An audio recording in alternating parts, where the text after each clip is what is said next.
Singaporean. I came to Bristol about 2 months ago in September, or maybe coming to 3 months now. So I think I have a bit of experience to tell you what living in Bristol has been like for me and certain challenges that I faced while being here. So why did I choose the University of Bristol? I think one of the main reasons is because I really like the city. As you can see, the views are really scenic.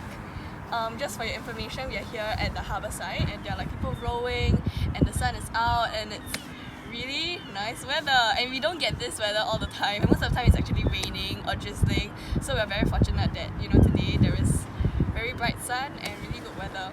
I came for my interview in December last year and I caught a glimpse of the city and I really liked it because it wasn't just like a bustling, busy city. It was happening but also not as busy as bigger cities, but not dull and boring.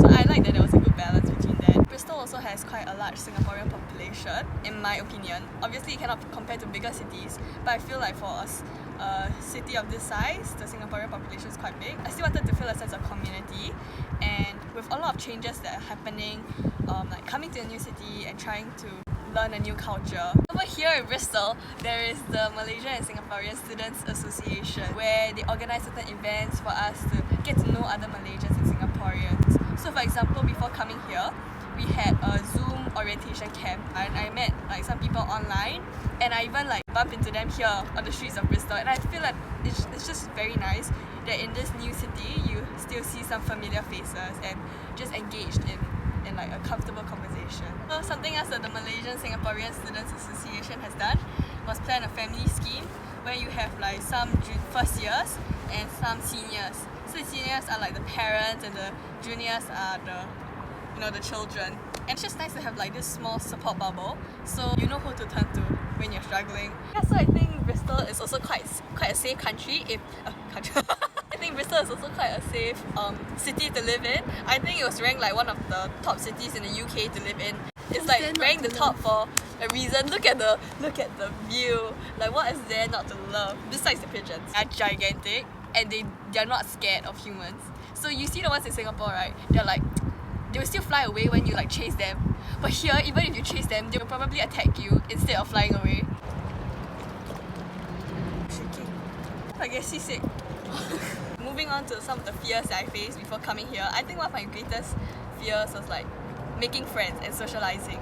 I was afraid that coming here I'll feel very alone and I wouldn't have friends and I don't know how to meet people because of COVID. What I noticed here is that you really have to take initiative and start conversations with people. I'm normally someone who will wait for people to speak to me, but it doesn't really work here. I don't think it's just like Bristol thing. I think it's generally in university. Most of the first years are really open to making friends and you just have to like speak to them and they'll be very receptive towards it.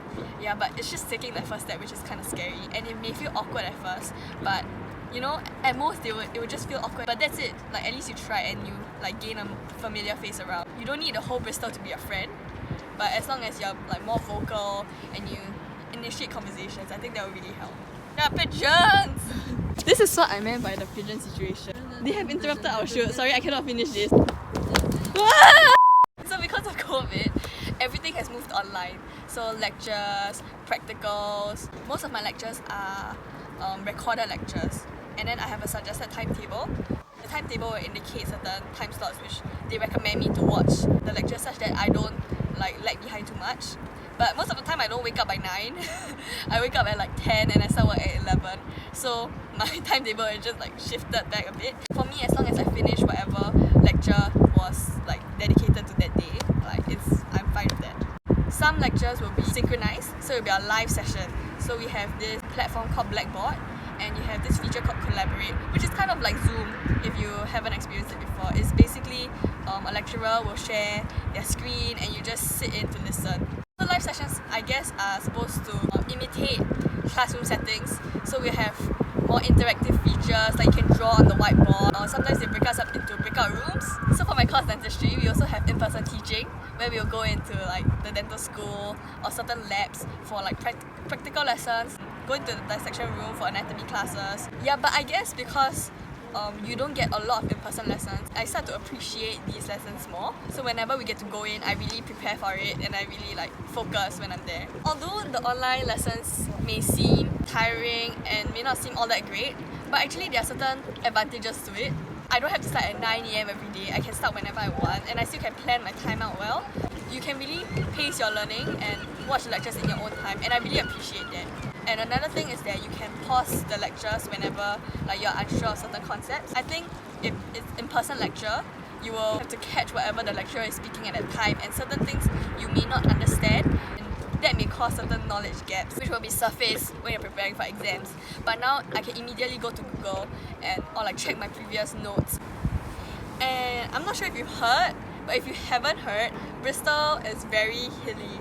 Basically, there are many hills that you have to climb in order to get to class. I haven't experienced much of it just because I haven't had that many in-person lessons. I have it once or twice a week.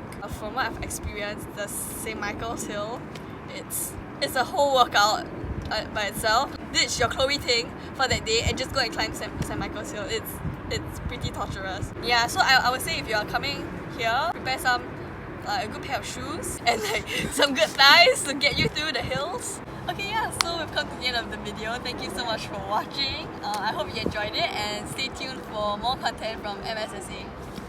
Bye! And then I put the outro music.